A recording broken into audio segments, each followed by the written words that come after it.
नमस्कार दोस्तों, आप कहानी सुन रहे अलंकार हैं। उपन्यास मुंशी प्रेमचंद। अलंकार अध्याय 2। थायस ने स्वाधीन लेकिन निर्धन और मूर्ति पूजक माता पिता के घर जन्म लिया था। जब वह बहुत छोटी सी लड़की थी तो उसका बाप एक सराय का भटियारा था। उस सराय में पराया मल्लाह बहुत आते थे। बाल्यकाल की अश्रृंखल किंतु सजीव स्मृतियां उसके मन में अब भी संचित थी। उसे अपने बाप की याद आती थी जो पैर पर पैर रखे अंगीठी के सामने बैठा रहता था। लंबा, भारी भरकम, शांत प्रकृति का मनुष्य था। उन फिरौनों की भांति जिनकी कीर्ति सड़क के नुक्कड़ों पर भाटों के मुख से नित्य अमर होती रहती थी। उसे अपनी दुर्बल माता की भी याद आती थी जो भूखी बिल्ली की भांति घर में चारों ओर चक्कर लगाती रहती थी। सारा घर उसके तीक्ष्ण कंठ स्वर में गूंजता और उसके उद्दीप्त नेत्रों की ज्योति से चमकता रहता था। पड़ोस वाले कहते थे, यह डायन है, रात को उल्लू बन जाती है और अपने प्रेमियों के पास उड़ जाती है। यह अफीमचियों की गप थी। थॉमस अपनी माँ से भली भांति परिचित थी और जानती थी कि वह जादू टोना नहीं करती। हाँ, उसे लोभ का रोग था और दिन की कमाई को रात भर गिनती रहती थी। असली पिता और लोभिनी माता थायस के लालन पालन की ओर विशेष ध्यान न देते थे। वह किसी जंगली पौधे के समान अपनी बातें बढ़ती जाती थी। वह मतवाले मल्लाहों के कमरबंद से एक एक करके पैसे निकालने में निपुण हो गई। वह अपने अश्लील वाक्यों और बाजारी गीतों से उनका मनोरंजन करती थी, यद्यपि वह स्वयं इनका आशय न जानती थी। घर शराब की महक से भरा रहता था। जहां था शराब के चमड़े के पीपे रखे रहते थे और वह मल्लाहों की गोद में बैठती फिरती थी। तब मुंह में शराब का लसका लगाए वह पैसे लेकर घर से निकलती और एक बुई से गुलगुले लेकर खाती। नित्य प्रति एक ही अभिनय होता रहता था। मल्लाह अपनी जान जोखिम यात्राओं की कथा कहते, तब चौसर खेलते, देवताओं को गालियां देते और उन्मत्त होकर शराब शराब, सबसे उत्तम शराब की रट लगाते। नित्य प्रति रात को मल्लाहों के हुल्लड़ से बालिका की नींद उचट जाती थी। एक दूसरे को वे घोंघे फेंककर मारते जिससे मांस कट जाता था और भयंकर कोलाहल मचता था। कभी तलवारें भी निकल पड़ती थी और रक्तपात हो जाता था। थायस को यह याद करके बहुत दुख होता था कि बाल्यावस्था में यदि किसी को मुझसे स्नेह था तो वह सरल सहृदय अहमद था। अहमद इस घर का हबशी गुलाम था, तवे से भी ज्यादा काला, लेकिन बड़ा सज्जन, बहुत नेक जैसे रात की मीठी नींद। वह बहुधा थॉमस को घुटनों पर बैठा लेता और पुराने जमाने के तहखानों की अद्भुत कहानियां सुनाता जो धनलोलुप राजे महाराजे बनवाते थे और बनवाकर शिल्पियों और कारीगरों का वध कर डालते थे कि किसी को बता न दे। कभी कभी ऐसे चतुर चोरों की कहानियां सुनाता जिन्होंने राजाओं की कन्या से विवाह किया और मीनार बनवाए। बालिका थायस के लिए अहमद बाप भी था, माँ भी था, दाई था और कुत्ता भी था। वह अहमद के पीछे पीछे फिरा करती, जहां वह जाता, परछाई की तरह साथ लगी रहती। अहमद भी उस पर जान देता था। बहुत रात को अपने पुआल के गद्दे पर सोने के बदले बैठा हुआ वह उसके लिए कागज के गुब्बारे और नौकाएं बनाया करता। अहमद के साथ उसके स्वामियों ने घोर निर्दयता का बर्ताव किया था। एक कान कटा हुआ था और देह पर कोड़ों के दाग ही दाग थे, किंतु उसके मुख पर नित्य सुखमय शांति खेला करती थी और कोई उससे न पूछता था कि इस आत्मा की शांति और हृदय के संतोष का स्रोत कहाँ था। वह बालक की तरह भोला था। काम करते करते थक जाता तो अपने भद्दे स्वर में धार्मिक भजन गाने लगता जिन्हें सुनकर बालिका कांप उठती और वही बातें स्वप्न में भी देखती। हमसे बात मेरी बेटी, तू कहाँ गई थी और क्या देखा था? मैंने कफन और सफेद कपड़े देखे। स्वर्गदूत कब्र पर बैठे हुए थे और मैंने प्रभु मसीह की ज्योति देखी। थायस उससे पूछती, दादा, तुम कब्र में बैठे हुए दूतों का भजन क्यों गाते हो? अहमद जवाब देता, मेरी आंखों की नन्ही पुतली, मैं स्वर्गदूतों के भजन इसलिए गाता हूँ कि हमारे प्रभु मसीह स्वर्गलोक को उड़ गए हैं।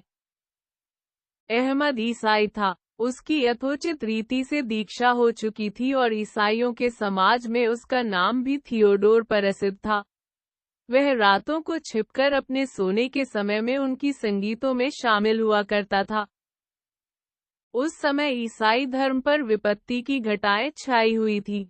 रूस के बादशाह की आज्ञा से ईसाइयों के गिरजे खोदकर फेंक दिए गए थे, पवित्र पुस्तकें जला डाली गई थी और पूजा की सामग्रियां लूट ली गई थी।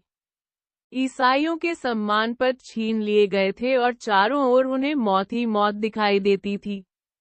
इस्कंदरिया में रहने वाले समस्त ईसाई समाज के लोग संकट में थे। जिसके विषय में ईसावलंबी होने का जरा भी संदेह होता, उसे तुरंत कैद में डाल दिया जाता था।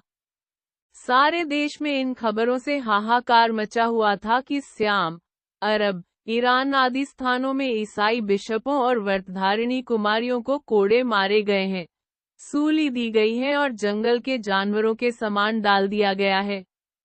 इस दारुण विपत्ति के समय जब ऐसा निश्चय हो रहा था कि ईसाइयों का नाम निशान भी न रहेगा, एंथोनी ने अपने एकांतरवास से निकलकर मानो मुरझाए हुए धान में पानी डाल दिया। एंथोनी मिस्र निवासी ईसाइयों का नेता, विद्वान, सिद्ध पुरुष था, जिसके अलौकिक कृत्यों की खबरें दूर दूर तक फैली हुई थी। वह आत्मज्ञानी और तपस्वी था। उसने समस्त देश में भ्रमण करके ईसाई संप्रदाय मात्र को श्रद्धा और धर्मोत्साह से प्लावित कर दिया। विधर्मियों से गुप्त रहकर वह एक समय में ईसाइयों की समस्त सभाओं में पहुंच जाता था और सभी में उस शक्ति और विचारशीलता का संचार कर देता था जो उसके रोम रोम में व्याप्त थी। गुलामों के साथ असाधारण कठोरता का व्यवहार किया गया था। इससे भयभीत होकर कितने ही धर्म विमुख हो गए और अधिकांश जंगल को भाग गए। वहां या तो वे साधु हो जाएंगे या डाके मारकर निवार करेंगे।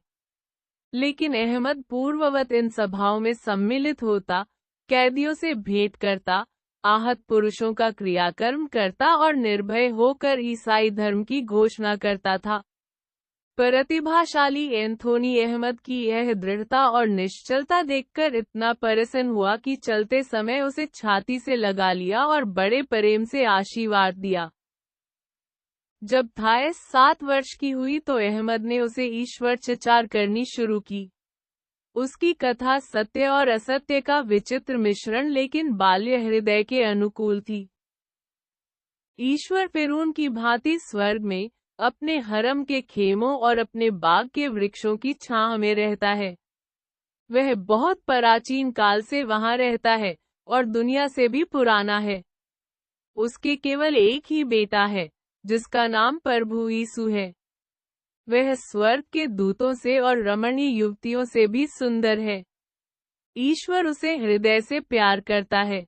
उसने एक दिन प्रभु मसीह से कहा, मेरे भवन और हरम, मेरे छुहारे के वृक्षों और मीठे पानी की नदियों को छोड़कर पृथ्वी पर जाओ और दीन दुखी प्राणियों का कल्याण करो।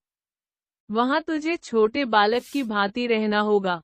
वहां दुख हो तेरा भोजन होगा और तुझे इतना रोना होगा कि तुझे आंसुओं से नदियां बह निकले, जिनमें दीन दुखी जन नहाकर अपनी थकन को भूल जाएं। जाओ प्यारे पुत्र। प्रभु मसीह ने अपने पूज्य पिता की आज्ञा मान ली और आकर बेतलहम नगर में अवतार लिया। वह खेतों और जंगलों में फिरते थे और अपने साथियों से कहते थे, मुबारक है वे लोग जो भूखे रहते हैं, क्योंकि मैं उन्हें अपने पिता की मेज पर खाना खिलाऊंगा। मुबारक है वे लोग जो प्यासे रहते हैं, क्योंकि वह स्वर्ग की निर्मल नदियों का जल पिएंगे। और मुबारक है वे जो रोते हैं, क्योंकि मैं अपने दामन से उनके आंसू पोंछूंगा। यही कारण है कि दीनहीन प्राणी उन्हें प्यार करते हैं और उन पर विश्वास करते हैं। लेकिन धनी लोग उनसे डरते हैं कि कहीं यह गरीबों को उनसे ज्यादा धनी न बना दे। उस समय क्लियोपेट्रा और सीजर पृथ्वी पर सबसे बलवान थे। वे दोनों ही मसीह से जलते थे, इसीलिए पुजारियों और न्यायाधीशों को हुक्म दिया कि प्रभु मसीह को मार डालो। उनकी आज्ञा से लोगों ने एक सलीब खड़ी की और प्रभु को सूली पर चा दिया। किंतु प्रभु मसीह ने कब्र के द्वार को तोड़ डाला और फिर अपने पिता ईश्वर के पास चले गए।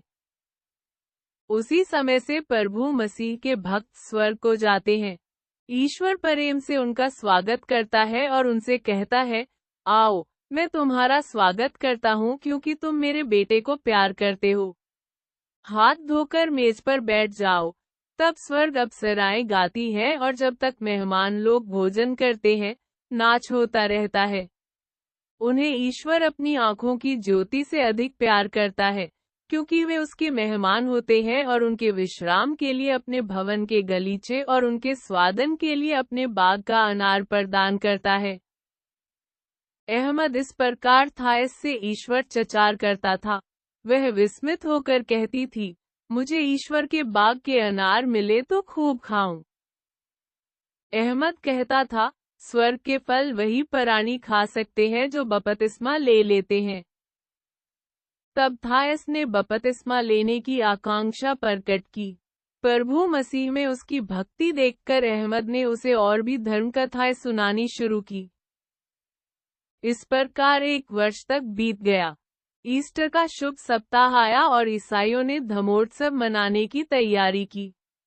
इसी सप्ताह में एक रात को थायस नींद से चौंकी तो देखा कि अहमद उसे गोद में उठा रहा है।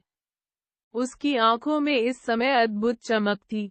वह और दिनों की भांति फटे हुए पाजामे नहीं, बल्कि एक श्वेत लंबा लाचोगा पहने हुए था। उसके थायस को उसी चोगे में छिपा लिया और उसके कान में बोला, आ, मेरी आंखों की पुतली, आ, और बपतिस्मा के पवित्र वस्त्र धारण कर। वह लड़की को छाती से लगाए हुए चला। थायस कुछ डरी, किंतु उत्सुक भी थी। उसने सिर चोगे से बाहर निकाल लिया और अपने दोनों हाथ अहमद की गर्दन में डाल दिए। अहमद उसे लिए वेग से दौड़ा चला जाता था। वह एक तंग अंधेरी गली से होकर गुजरा, तब यहूदियों के मोहल्ले को पार किया, फिर एक कब्रिस्तान के गिर्द में घूमते हुए एक खुले मैदान में पहुंचा जहां ईसाई धमायहतों की लाशें सलीबों पर लटकी हुई थी। थायस ने अपना सिर चोगे में छिपा लिया और फिर रास्ते भर उसे मुंह बाहर निकालने का साहस न हुआ। उसे शीघ्र ज्ञात हो गया कि हम लोग किसी तहखाने में चले जा रहे हैं। जब उसने फिर आंखें खोली तो अपने को एक तंग खोह में पाया। राल की मशालें जल रही थी। खोह की दीवारों पर ईसाई सिद्ध महात्माओं के चित्र बने हुए थे जो मशालों के अस्थिर प्रकाश में चलते फिरते सजीव मालूम होते थे। उनके हाथों में खजूर की डालें थी और उनके इर्द गिर्द मेमने, कबूतर, फाख्ते और अंगूर की बेलें चित्रित थी। इन्हीं चित्रों में थायस ने यीशु को पहचाना, जिसके पैरों के पास फूलों का ढेर लगा हुआ था। खोह के मध्य में, एक पत्थर के जलकुंड के पास, एक वृद्ध पुरुष लाल रंग का लाकुर्ता पहने खड़ा था।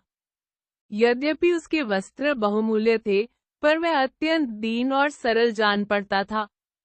उसका नाम बिशप जीवन था, जिसे बादशाह ने देश से निकाल दिया था। अब वह भेड़ का ऊन काटकर अपना निवार करता था। उसके समीप 2 लड़के खड़े थे। निकट ही एक बुई हबशिन एक छोटा सा सफेद कपड़ा ले खड़ी थी। अहमद ने थायस को जमीन पर बैठा दिया और बिशप के सामने घुटनों के बल बैठकर बोला, पूज्य पिता, यही वह छोटी लड़की है जिसे मैं प्राणों से भी अधिक चाहता हूँ। मैं उसे आपकी सेवा में लाया हूँ कि आप अपने वचनानुसार, यदि इच्छा हो तो उसे बपतिस्मा प्रदान कीजिए। यह सुनकर बिशप ने हाथ फैलाया। उनकी उंगलियों के नाखून उखाड़ लिए गए थे क्योंकि आपत्ति के दिनों में वह राजाज्ञा की परवाह न करके अपने धर्म पर आरू रहे थे। थायस डर गई और अहमद की गोद में छिप गई, किंतु बिशप के इन स्नेहमय शब्दों ने उसे आश्वस्त कर दिया, प्रिय पुत्री, डरो मत। अहमद तेरा धर्मपिता है जिसे हम लोग थियोडोरा कहते हैं, और यह वृद्धा स्त्री तेरी माता है जिसने अपने हाथों से तेरे लिए एक सफेद वस्त्र तैयार किया। इसका नाम नीतिदा है। यह इस जन्म में गुलाम है, पर स्वर्ग में यह प्रभु मसीह की प्रेयसी बनेगी। तब उसने थायस से पूछा, थायस, क्या तू ईश्वर पर, जो हम सबों का परम पिता है, उसके इकलौते पुत्र प्रभु मसीह पर, जिसने हमारी मुक्ति के लिए प्राण अर्पण किए, और मसीह के शिष्यों पर विश्वास करती है? हबशी और हबशिन ने एक स्वर से कहा, हाँ। तब बिशप के आदेश से नीतिदा ने थायस के कपड़े उतारे। वह नग्न हो गई। उसके गले में केवल एक यंत्र था। बिशप ने उसे 3 बार जलकुंड में गोता दिया, और तब नीतिदा ने देह का पानी पोंछकर अपना सफेद वस्त्र पहना दिया। इस प्रकार वह बालिका ईसा शरण में आई, जो कितनी परीक्षाओं और प्रलोभनों के बाद अमर जीवन प्राप्त करने वाली थी। जब यह संस्कार समाप्त हो गया और सब लोग खोह के बाहर निकले, तो अहमद ने बिशप से कहा, पूज्य पिता, हमें आज आनंद मनाना चाहिए, क्योंकि हमने एक आत्मा को प्रभु मसीह के चरणों पर समर्पित किया। आज्ञा हो तो हम आपके शुभ स्थान पर चले और शेष रात्रि उत्सव मनाने में काटे। बिशप ने प्रसन्नता से इस प्रस्ताव को स्वीकार किया। लोग बिशप के घर आए। इसमें केवल एक कमरा था, 2 चरखे रखे हुए थे और एक फटी हुई दरी बिछी थी। जब यह लोग अंदर पहुंचे तो बिशप ने नीतिदा से कहा, चूल्हा और तेल की बोतल लाओ, भोजन बनाए। यह कहकर उसने कुछ मछलियां निकाली, उन्हें तेल में भूना, तब सबके सब फर्श पर बैठकर भोजन करने लगे। बिशप ने अपनी यंत्रणाओं का वृतांत कहा और ईसाइयों की विजय पर विश्वास प्रकट किया। उसकी भाषा बहुत ही पेचदार, अलंकृत, उलझी हुई थी। तत्व कम, शब्दाडंबर बहुत था। थायस मंत्रमुग्ध सी बैठी सुनती रही। भोजन समाप्त हो जाने का बिशप ने मेहमानों को थोड़ी सी शराब पिलाई। नशा चा तो वे बहक बहक कर बातें करने लगे। एक क्षण के बाद अहमद और नीतिदा ने नाचना शुरू किया। यह परे नृत्य था। दोनों हाथ हिला हिलाकर कभी एक दूसरे की तरफ लपकते, कभी दूर हट जाते। जब सेवा होने में थोड़ी देर रह गई तो अहमद ने थायस को फिर गोद में उठाया और घर चला आया। अन्य बालकों की भांति थायस भी आमोद पे थी। दिन भर वह गलियों में बालकों के साथ नाचती गाती रहती थी। रात को घर आती तब भी वह गीत गाया करती, जिनका सिर पैर कुछ न होता। अब उसे अहमद जैसे शांत, सीधे सीधे आदमी की अपेक्षा लड़के लड़कियों की संगति अधिक रुचिकर मालूम होती। अहमद भी उसके साथ कम दिखाई देता। ईसाइयों पर अब बादशाह की क्रूर दृष्टि न थी, इसलिए वह अबाध रूप से धर्म संभाय करने लगे थे। धर्मनिष्ठ अहमद इन सभाओं में सम्मिलित होने से कभी न चूकता। उसका धर्मोत्साह दिनों दिन बढ़ने लगा। कभी कभी वह बाजार में ईसाइयों को जमा करके उन्हें आने वाले सुखों की शुभ सूचना देता। उसकी सूरत देखते ही शहर के भिखारी, मजदूर, गुलाम, जिनका कोई आश्रय न था, जो रातों में सड़क पर सोते थे, एकत्र हो जाते और वह उनसे कहता, गुलामों के मुक्त होने के बदन निकट है, न्याय जल्द आने वाला है, धन के मतवाले चैन की नींद न सो सकेंगे। ईश्वर के राज्य में गुलामों को ताज़ा शराब और स्वादिष्ट फल खाने को मिलेंगे, और धनी लोग कुत्ते की भांति दुबके हुए मेज के नीचे बैठे रहेंगे और उनका जूठन खाएंगे। यह शुभ संदेश शहर के कोने कोने में गूंजने लगता और धनी स्वामियों को शंका होती कि कहीं उनके गुलाम उत्तेजित होकर बगावत न कर बैठे। थायस का पिता भी उससे जला करता था। वह कुत्सित भावों को गुप्त रखता। एक दिन चांदी का एक नमकदान जो देवताओं के यज्ञ के लिए अलग रखा हुआ था, चोरी हो गया। अहमद ही अपराधी ठहराया गया। अवश्य अपने स्वामी को हानि पहुंचाने और देवताओं का अपमान करने के लिए उसने यह अधर्म किया है। चोरी को साबित करने के लिए कोई प्रमाण न था और अहमद पुकार पुकार कर कहता था, मुझ पर व्यर्थ ही यह दोषारोपण किया जाता है। इस पर भी वह अदालत में खड़ा किया गया। थायस के पिता ने कहा, यह कभी मन लगाकर काम नहीं करता, न्यायाधीश ने उसे प्राणदंड का हुक्म दे दिया। जब अहमद अदालत से चलने लगा तो न्यायाधीश ने कहा, तुमने अपने हाथों से अच्छी तरह काम नहीं लिया, इसलिए अब यह सलीब में ठोक दिए जाएंगे। अहमद ने शांतिपूर्वक फैसला सुना, दीनता से न्यायाधीश को प्रणाम किया और तब कारागार में बंद कर दिया गया। उसके जीवन के केवल 3 दिन और थे और तीनों दिनों दिन यह कैदियों को उपदेश देता रहा। कहते हैं उसके उपदेशों का ऐसा असर पड़ा कि सारे कैदी और जेल के कर्मचारी मसीह की शरण में आ गए। यह उसके अविचल धर्मानुराग का फल था। चौथे दिन वह उसी स्थान पर पहुंचाया गया जहां से 2 साल पहले थायस को गोद में लिए वह बड़े आनंद से निकला था। जब उसके हाथ सलीब पर ठोक दिए गए तो उसने उफ तक न किया और एक भी अपशब्द उसके मुंह से न निकला। अंत में बोला, मैं प्यासा हूँ। 3 दिन और 3 रात उसे असह्य प्राण पीड़ा भोगनी पड़ी। मानव शरीर इतना दुस्सह अगर विच्छेद सह सकता है, असंभव सा प्रतीत होता था। बार बार लोगों को ख्याल होता था कि वह मर गया। मक्खियां आंखों पर जमा हो जाती, किंतु सहसा उसके रक्तवर्ण नेत्र खुल जाते थे। चौथे दिन प्रातःकाल उसने बालकों के से सरल और मृदु स्वर में गाना शुरू किया, मरियम, बता तू कहाँ गई थी और वहां क्या देखा? तब उसने मुस्कुराकर कहा, वह स्वर्ग के दूत तुझे लेने को आ रहे हैं। उनका मुख कितना तेजस्वी है। वह अपने साथ फल और शराब लिए आते हैं। उनके परों से कैसी निर्मल सुखद वायु चल रही है। और यह कहते कहते उसका प्राणांत हो गया। मरने पर भी उसका मुखमंडल आत्मोल्लास से उद्दीप्त हो रहा था। यहाँ तक कि वे सिपाही भी जो सलीब की रक्षा कर रहे थे, विस्मत हो गए। बिशप जीवन ने आकर शव का मृतक संस्कार किया और ईसाई समुदाय ने महात्मा थियोडोर की कीर्ति को परमाज्वल अक्षरों में अंकित किया।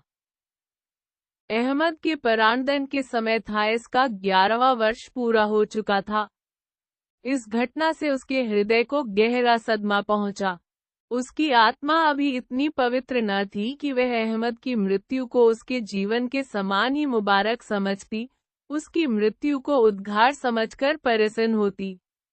उसके अबोध मन में यह भ्रांत बीज उत्पन्न हुआ कि इस संसार में वही प्राणी दया धर्म का पालन कर सकता है जो कठिन से कठिन यातनाएं सहने के लिए तैयार रहे। यहाँ सज्जनता का दंड अवश्य मिलता है। उसे सत्कर्म से भय होता था कि कहीं मेरी भी यही दशा न हो। उसका कोमल शरीर पीड़ा सहने में असमर्थ था। वह छोटी ही उम्र में बादशाह के युवकों के साथ क्रीड़ा करने लगी। संध्या समय वह बुए आदमियों के पीछे लग जाती और उनसे कुछ न कुछ ले मरती थी। इस भांति जो कुछ मिलता उससे मिठाइयाँ और खिलौने मोल लेती। पर उसकी लोभिनी माता चाहती थी कि वह जो कुछ पाए वह मुझे दे। थायस इसे न मानती थी, इसलिए उसकी माता उसे मारा पीटा करती थी। माता की मार से बचने के लिए वह बहुधा घर से भाग जाती और शहरपनाह की दीवार की दरारों में वन्य जंतुओं के साथ छिपी रहती। एक दिन उसकी माता ने इतनी निर्दयता से उसे पीटा कि वह घर से भागी और शहर के फाटक के पास चुपचाप पड़ी सिसक रही थी कि एक बुई उसके सामने जाकर खड़ी हो गई। वह थोड़ी देर तक मुग्ध भाव से उसकी ओर ताकती रही और तब बोली, ओ मेरी गुलाब, मेरी गुलाब, मेरी फूल सी बच्ची, धन्य है तेरा पिता जिसने तुझे पैदा किया और धन्य है तेरी माता जिसने तुझे पाला। थायस चुपचाप बैठी जमीन की ओर देखती रही। उसकी आंखें लाल थी, वह रो रही थी। बुई ने फिर कहा, मेरी आंखों की पुतली, मुन्नी, क्या तेरी माता तुझ जई देवकन्या को पाल पोस कर आनंद से फूल नहीं जाती और तेरा पिता तुझे देखकर गौरव से उन्मत्त नहीं हो जाता? थायस ने इस तरह भुनभुनाकर उत्तर दिया, मानो मन ही में कह रही है, मेरा बाप शराब से फूला हुआ पीपा है और माता रक्त चूसने वाली जोक है। बुई ने दाएं बाएं देखा कि कोई सुन तो नहीं रहा है, तब निस्संक होकर अत्यंत मृदु कंठ से बोली, अरे मेरी प्यारी आंखों की ज्योति, ओ मेरी खिली हुई गुलाब की कली, मेरे साथ चलो। क्यों इतना कष्ट सहती हो? ऐसे माँ बाप की झाड़ मारो। मेरे यहाँ तुम्हें नाचने और हंसने के सिवाय और कुछ न करना पड़ेगा। मैं तुम्हें शहद के रसगुल्ले खिलाऊंगी और मेरा बेटा तुम्हें आंखों की पुतली बनाकर रखेगा। वह बड़ा सुंदर सजीला जवान है, उसकी दाई पर अभी बाल भी नहीं निकले, गोरे रंग का कोमल स्वभाव का प्यारा लड़का है। थायस ने कहा, मैं शौक से तुम्हें साथ चलूंगी, और उठकर बुई के पीछे शहर के बाहर चली गई। बुई का नाम मीरा था। उसके पास कई लड़के लड़कियों की एक मंडली थी। उन्हें उसने नाचना, गाना, नकलें करना सिखाया था। इस मंडली को लेकर वह नगर नगर घूमती थी और अमीरों के जलसों में उनका नाच गाना करा के अच्छा पुरस्कार लिया करती थी। उसकी चतुर आंखों ने देख लिया कि यह कोई साधारण लड़की नहीं है। उसका उठान कहे देता था कि आगे चलकर वह अत्यंत रूपवती रमणी होगी। उसने उसे कोड़े मारकर संगीत और पिंगल की शिक्षा दी। जब सितार के तालों के साथ उसके पैर न उठते तो वह उसकी कोमल पिंडलियों में चमड़े के तस्मे से मारती। उसका पुत्र जो हिजड़ा था, थायस से द्वेष रखता था, जो उसे स्त्री मात्र से था। पर वह नाचने में, नकल करने में, मनोगत भावों को संकेत, सैन, आकृति द्वारा व्यक्त करने में, प्रेम की घातों के दर्शाने में अत्यंत कुशल था। हिजड़ों में यह गुण प्रायः ईश्वरदत्त होते हैं। उसने थायस को यह विद्या सिखाई, खुशी से नहीं, बल्कि इसलिए कि इस तरकीब से वह जी भरकर थायस को गालियां दे सकता था। जब उसने देखा कि थायस नाचने गाने में निपुण होती जाती है और रसिक लोग उसके नृत्य गान से जितने मुग्ध होते हैं उतना मेरे नृत्य कौशल से नहीं होते, तो उसकी छाती पर सांप काटने लगा। वह उसके गालों को नोच लेता, उसके हाथ पैर में चुटकियां काटता, पर उसकी जलन से थायस को लेश मात्र भी दुख न होता था। निर्दय व्यवहार का उसे अभ्यास हो गया था। अंतियोकस उस समय बहुत आबाद शहर था। मीरा जब इस शहर में आई तो उसने रईसों से थायस की खूब प्रशंसा की। थायस का रूपलावण्य देखकर लोगों ने बड़े चाव से उसे अपनी रागरंग की मजलिसों में निमंत्रित किया और उसके नृत्य गान पर मोहित हो गए। शनैः शनैः यही उसका नित्य का काम हो गया। नृत्यगान समाप्त होने पर वह प्रायः सेठ साहूकारों के साथ नदी के किनारे घने कुंजों में विहार करती। उस समय तक उसे प्रेम के मूल्य का ज्ञान न था। जो कोई बुलाता उसके पास जाती, मानो कोई जौहरी का लड़का धनराशि को कौड़ियों की भांति लुटा रहा हो। उसका एक एक कटाक्ष हृदय को कितना उद्विग्न कर देता है, उसका एक एक कर स्पर्श कितना रोमांचकारी होता है, यह उसके अज्ञात यौवन को विदित न था। एक रात को उसका मुजरा नगर के सबसे धनी रसिक युवकों के सामने हुआ। जब नृत्य बंद हुआ तो नगर के प्रधान राज्य कर्मचारी का बेटा जवानी की उमंग और कामचेतना से विह्वल होकर उसके पास आया और ऐसे मधुर स्वर में बोला जो प्रेम रस में सनी हुई थी। थायस, यह मेरा परम सौभाग्य होता यदि तेरे अलकों में गुंथी हुई पुष्पमाला या तेरे कोमल शरीर का आभूषण अथवा तेरे चरणों की पादुका में होता। यह मेरी परम लालसा है कि पादुका की भांति तेरे सुंदर चरणों से कुचला जाता, मेरा प्रेमलिंगन तेरे सुकोमल शरीर का आभूषण और तेरी अलक राशि का पुष्प होता।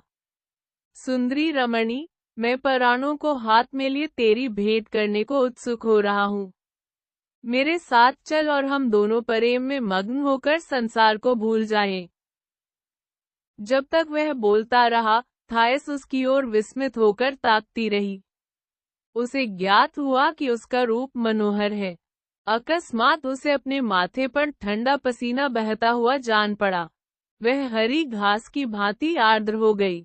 उसके सिर में चक्कर आने लगे, आंखों के सामने मेघघटासी उठती हुई जान पड़ी। युवक ने फिर वही प्रेमाकांक्षा प्रकट की, लेकिन थायस ने फिर इनकार किया। उसके आतुर नेत्र, उसकी प्रेम याचना बस निष्फल हुई। और जब उसने अधीर होकर उसे अपनी गोद में ले लिया और बलात् खींच ले जाना चाहा तो उसने निष्ठुरता से उसे हटा दिया। तब वह उसके सामने बैठकर रोने लगा, पर उसके हृदय में एक नवीन, अज्ञात और अलक्षित चैतन्यता उदित हो गई थी। वह अब भी दुरागा करती रही। मेहमानों ने सुना तो बोले, यह कैसी पगली है। लोलस कुलीन, रूपवान, धनी है, और यह नाचने वाली युवती उसका अपमान करती है। लोलस का रात घर लौटा तो प्रेम तो मतवाला हो रहा था।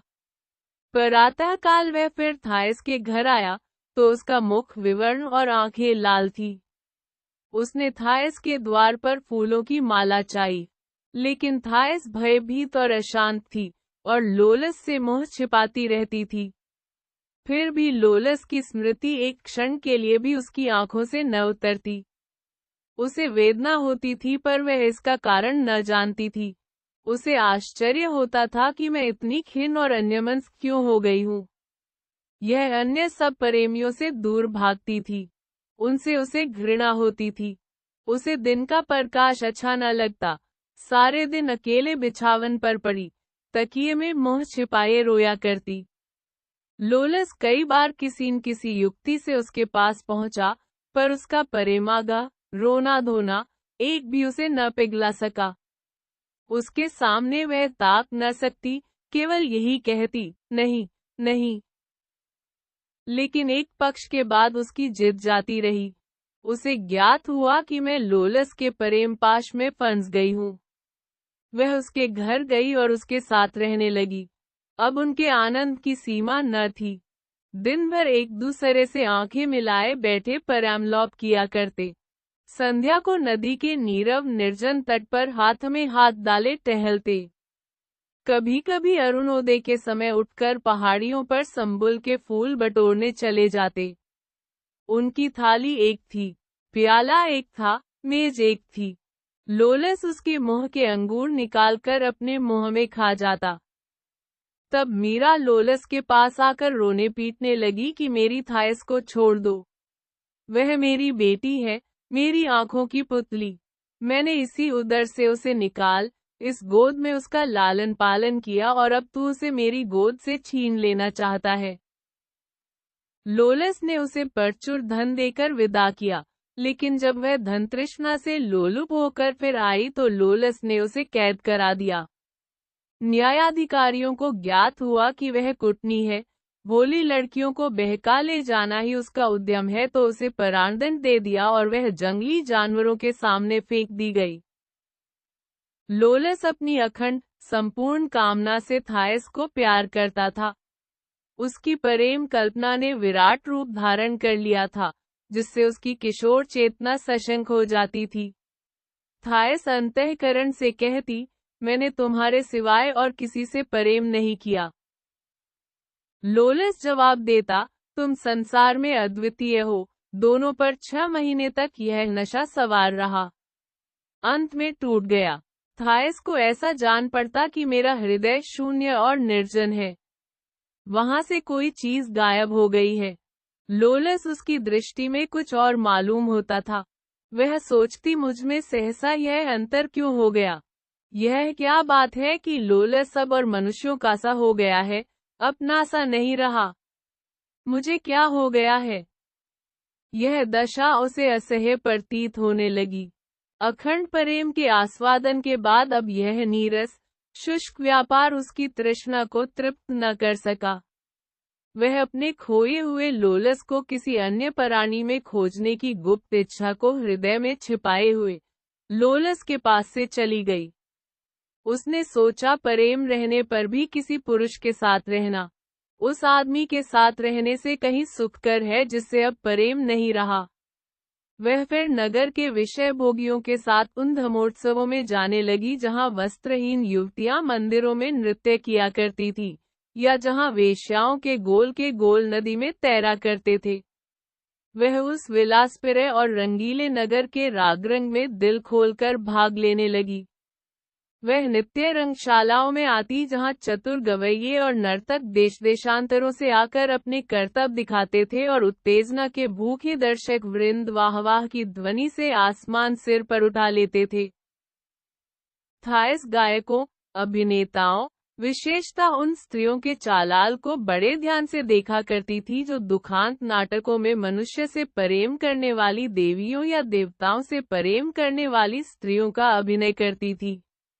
शीघ्र ही उसे वह लटके मालूम हो गए जिनके द्वारा वह पात्राएं दर्शकों का मन हर लेती थी, और उसने सोचा, क्या मैं जो उन सबों से रूपवती हूँ, ऐसा ही अभिनय करके दर्शकों को प्रसन्न नहीं कर सकती। वह रंगशाला व्यवस्थापक के पास गई और उससे कहा कि मुझे भी इस नाट्य मंडली में सम्मिलित कर लीजिए। उसके सौंदर्य ने उसकी पूर्व शिक्षा के साथ मिलकर उसकी सिफारिश की। व्यवस्थापक ने उसकी प्रार्थना स्वीकार कर ली और वह पहली बार रंगमंच पर आई। पहले दर्शकों ने उसका बहुत आशाजनक स्वागत न किया। एक तो वह इस काम में अभ्यस्त न थी, दूसरे उसकी प्रशंसा के पुल बांधकर जनता को पहले ही से उत्सुक न बनाया गया था।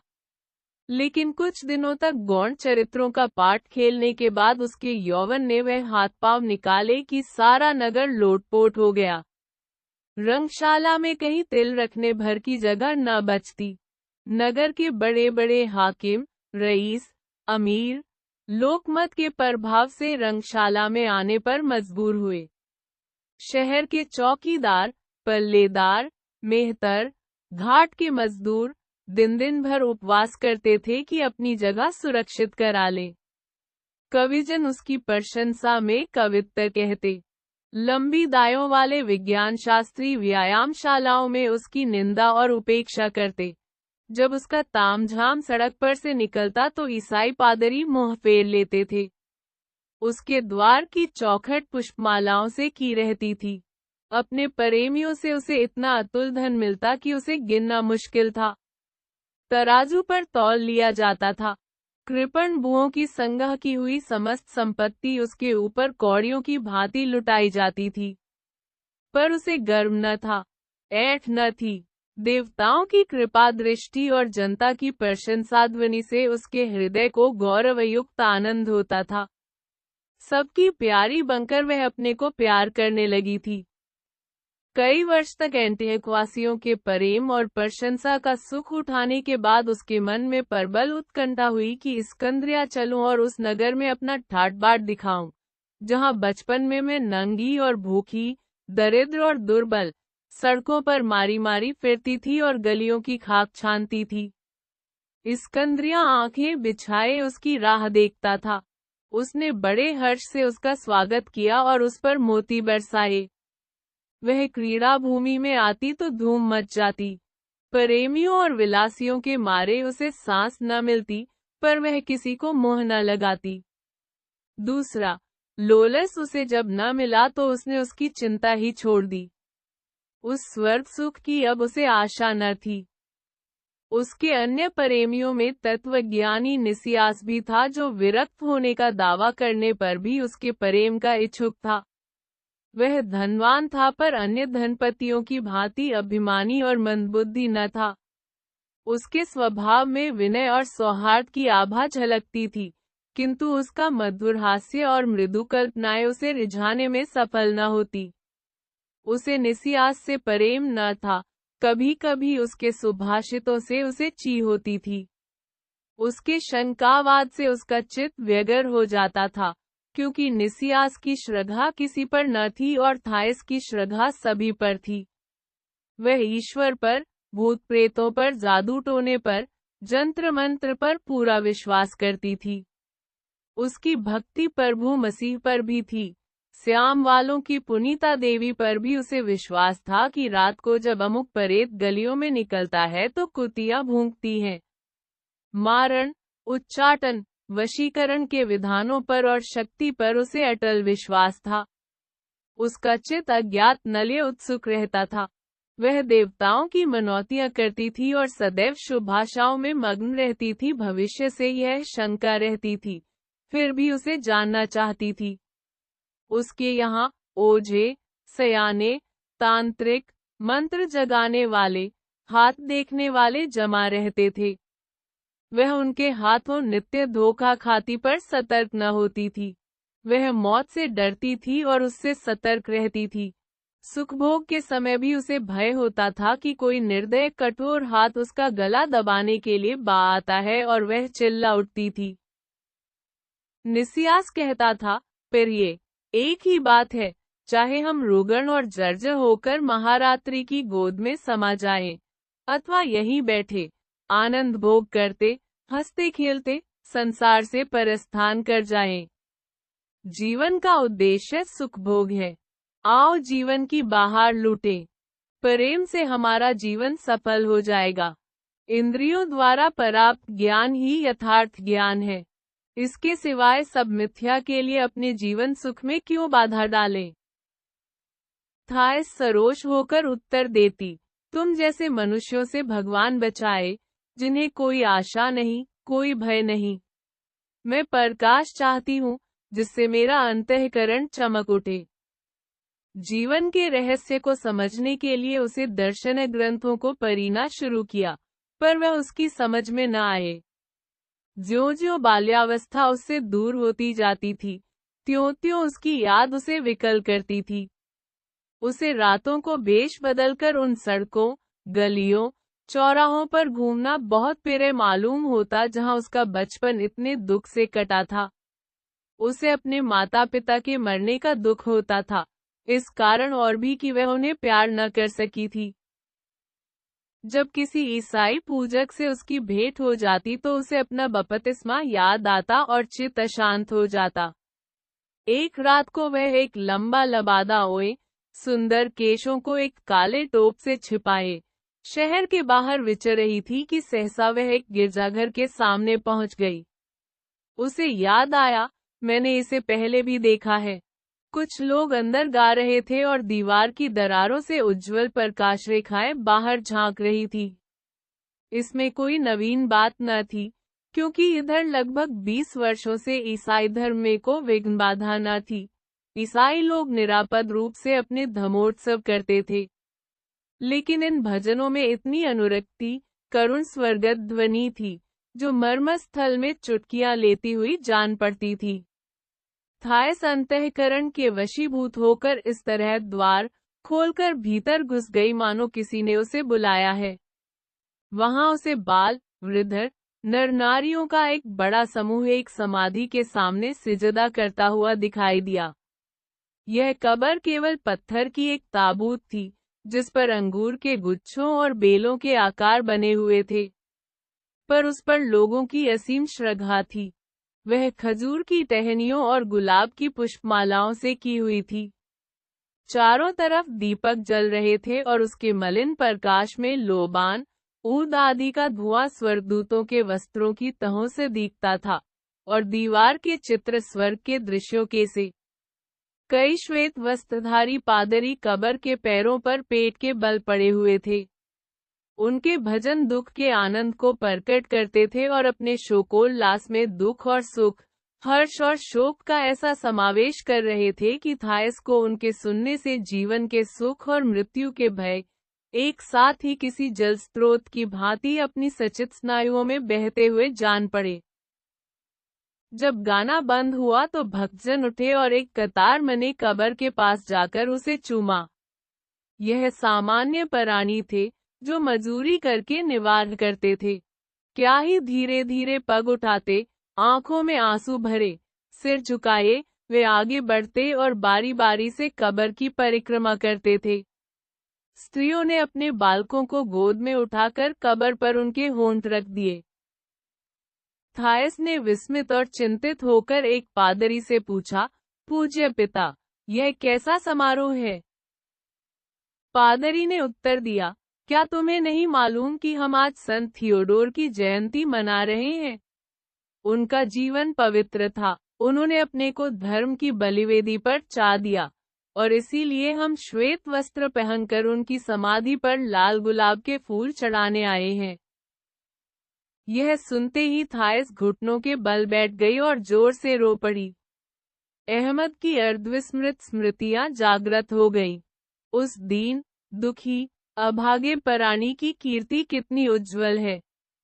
उसके नाम पर दीपक जलते हैं, गुलाब की लपटें आती हैं, हवन के सुगंधित धुएं उठते हैं, मीठे स्वरों का नाद होता है और पवित्र आत्माएं मस्तक झुकाती हैं। थायस ने सोचा अपने जीवन में वह पुण्यात्मा था, पर अब वह पूज्य और उपास्य हो गया है।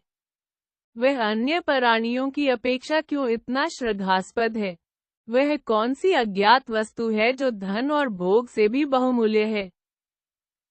वह आहिस्ता से उठी और उस संत की समाधि की ओर चली जिसने उसे गोद में खेलाया था।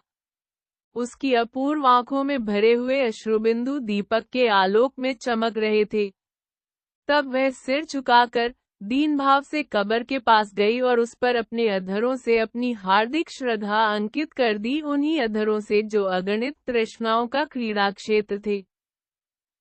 जब वह घर आई तो निसियास को बाल संवारे, वस्त्रों मने सुगंध मले, कबा के बंद खोले बैठे देखा। वह उसके इंतजार में समय काटने के लिए एक नीतिगत परी रहा था।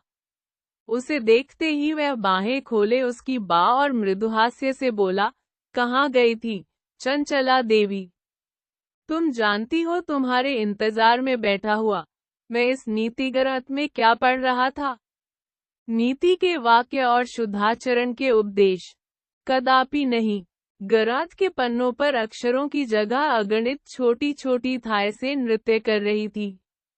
उनमें से एक भी मेरी उंगली से बड़ी न थी, पर उनकी छवि अपार थी और सब एक ही थायस का प्रतिबिंब थी।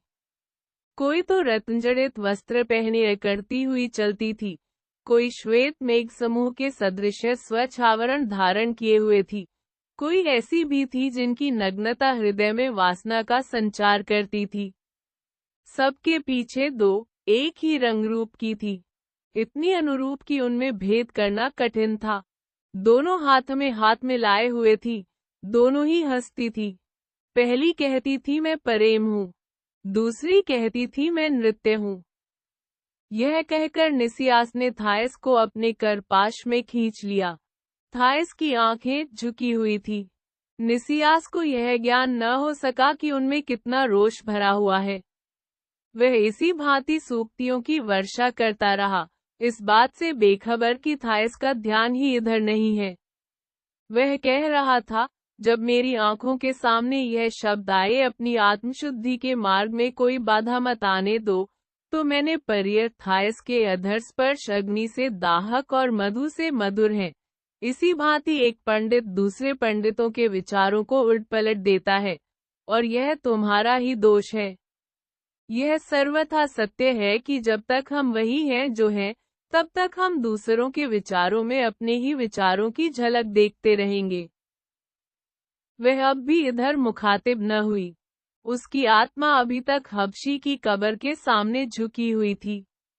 सहसा उसे आह भरते देखकर उसने उसकी गर्दन का चुंबन कर लिया और बोला, फिर ये संसार में सुख नहीं है जब तक हम संसार को भूल न जाएं।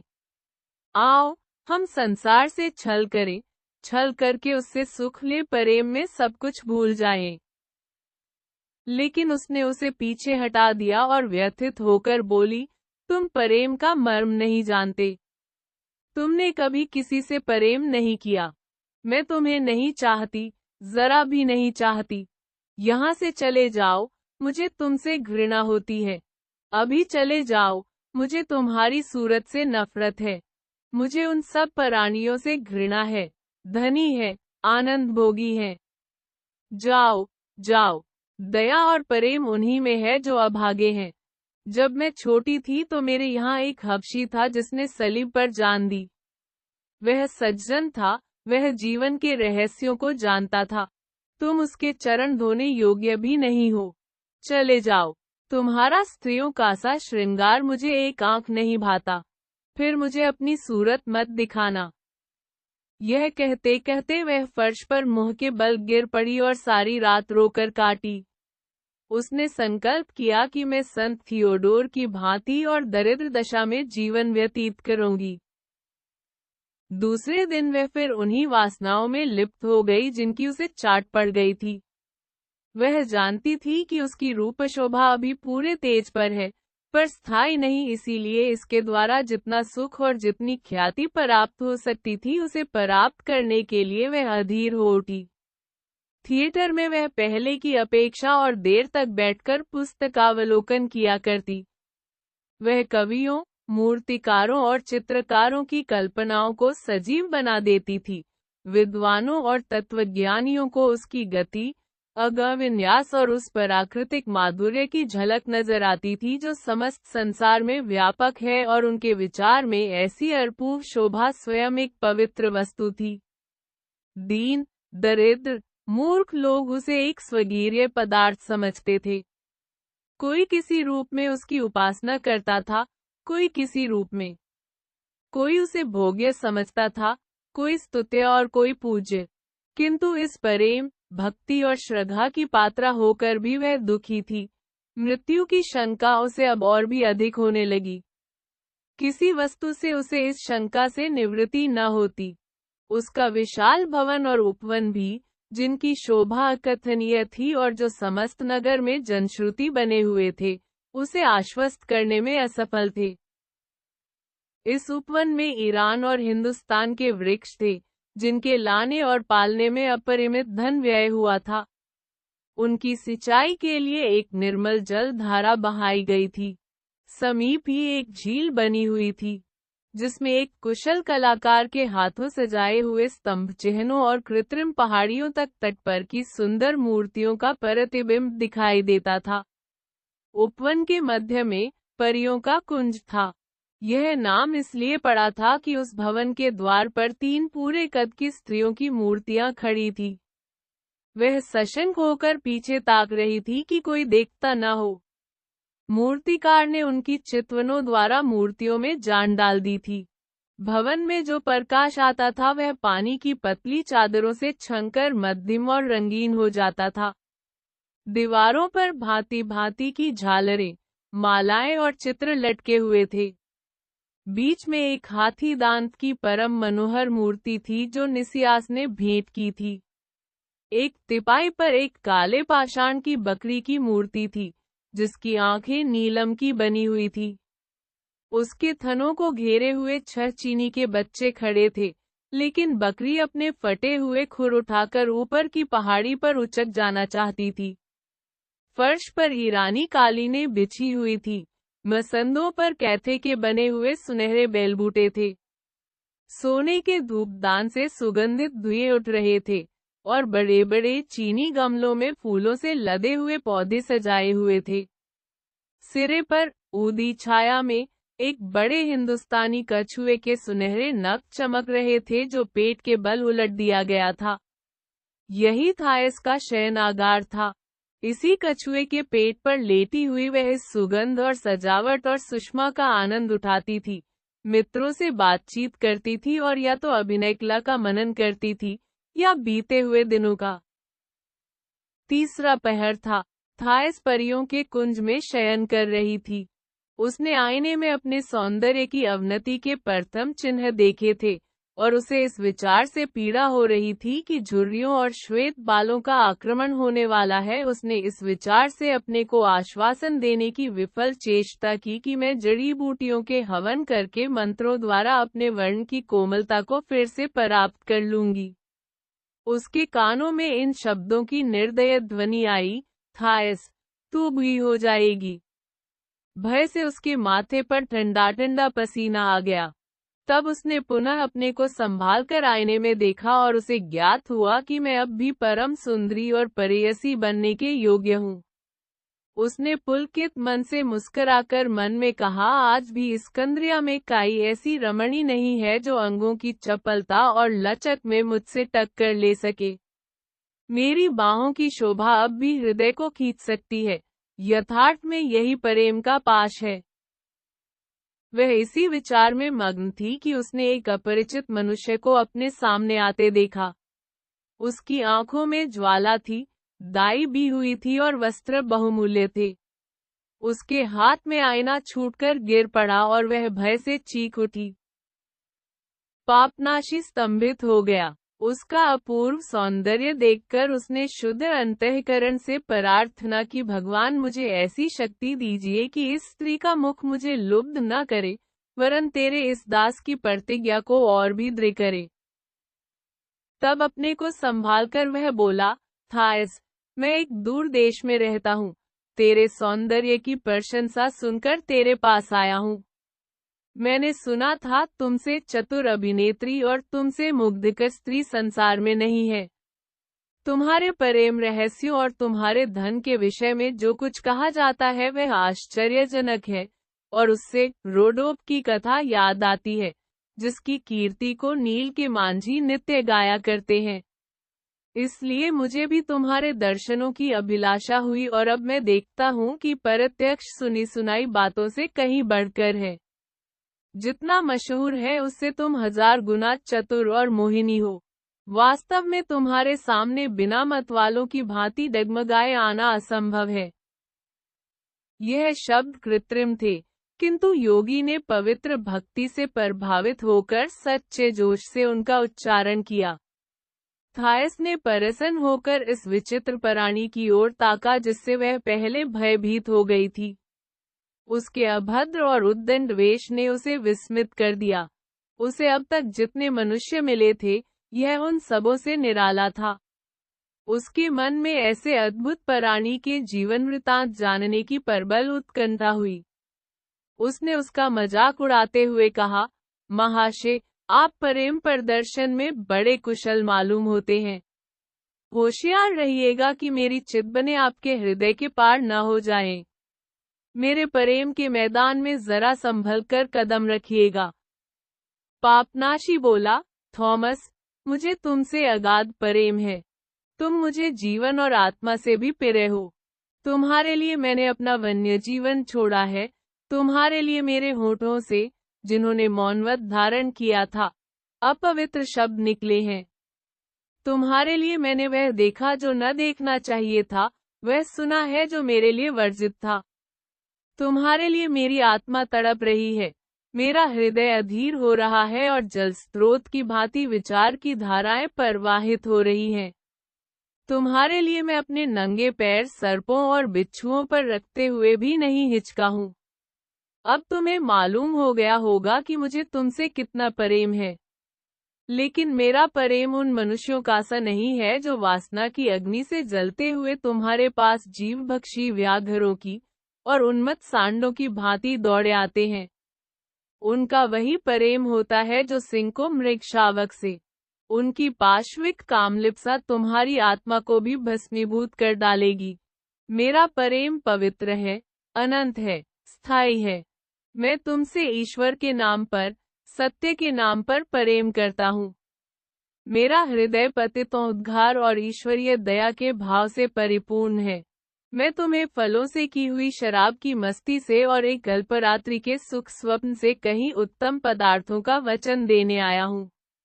मैं तुम्हें महाप्रसाद और सुधारस्पान का निमंत्रण देने आया हूँ। मैं तुम्हें उस आनंद का सुख संवाद सुनाने आया हूँ जो नित्य, अमर, अखंड है। मृत्युलोक के प्राणी यदि उसको देख ले तो आश्चर्य से भर जाएं। थायस ने कुटिल हास्य करके उत्तर दिया, मित्र, यदि वह ऐसा अद्भुत प्रेम है तो तुरंत दिखा दो। एक क्षण भी विलंब न करो। लंबी लंबी वक्तृताओं से मेरे सौंदर्य का अपमान होगा। मैं आनंद का स्वाद उठाने के लिए रो रही हूँ, किंतु जो मेरे दिल की बात पूछो तो मुझे इस कोरी प्रशंसा के सिवा और कुछ हाथ न आएगा। वादे करना आसान है, उन्हें पूरा करना मुश्किल है। सभी मनुष्यों में कोई न कोई गुण विशेष होता है। ऐसा मालूम होता है कि तुम वाणी में निपुण हो। तुम एक अज्ञात प्रेम का वचन देते हो। मुझे यह व्यापार करते इतने दिन हो गए और उसका इतना अनुभव हो गया है कि अब उसमें किसी नवीनता की, किसी रहस्य की आशा नहीं रही। इस विषय का ज्ञान प्रेमियों को दार्शनिकों से अधिक होता है। थायस, दिल लगी की बात नहीं है, मैं तुम्हारे लिए अछूता प्रेम लाया हूँ। मित्र, तुम बहुत देर में आए।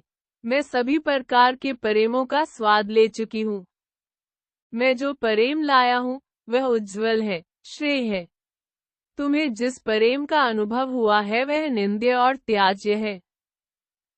थायस ने गर्व से गर्दन उठाकर कहा, मित्र, तुम मुंहफट जान पड़ते हो। तुम्हें गृहस्वामिनी के प्रति मुख से ऐसे शब्द निकालने में जरा भी संकोच नहीं होता। मेरी ओर आंख उठाकर देखो और तब बताओ कि मेरा स्वरूप निंदित और पतित प्राणियों ही कासा है। नहीं, मैं अपने कृत्यों पर लज्जित नहीं हूँ। अन्य स्त्रियां भी, जिनका जीवन मेरे ही जैसा है, अपने को नीच और पतित नहीं समझती, यद्यपि उनके पास न इतना धन है और न इतना रूप। सुख मेरे पैरों के नीचे आंखें बिछाए रहता है, इसे सारा जगत जानता है। मैं संसार के मुकुटधारियों को पैर की धूली समझती हूँ। उन सबों ने इन्हीं पैरों पर शीश नवाए हैं। आंखें उठाओ, मेरे पैरों की ओर देखो। लाखों प्राणी उनका चुंबन करने के लिए अपने प्राण भेंट कर देंगे। मेरा डीलडॉल बहुत बड़ा नहीं है, मेरे लिए पृथ्वी पर बहुत स्थान की जरूरत नहीं।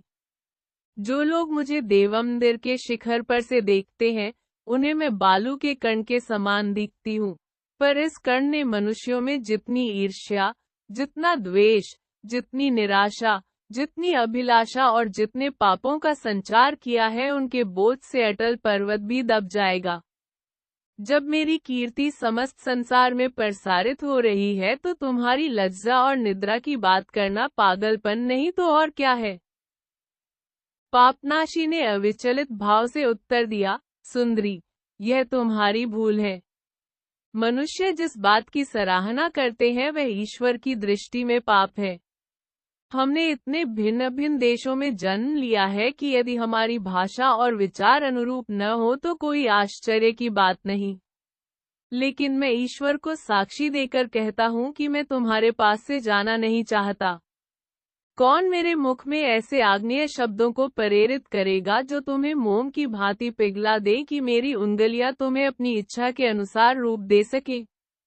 ओ नारी रत्न, यह कौन सी शक्ति है जो तुम्हें मेरे हाथों में सौंप देगी कि मेरे अंतःकरण में निहित सद्प्रेरणा तुम्हारा पुनःसंस्कार करके तुम्हें ऐसा नया और परिष्कृत सौंदर्य प्रदान करे कि तुम आनंद से विह्वल हो पुकार उठो, मेरा फिर से नया संस्कार हुआ।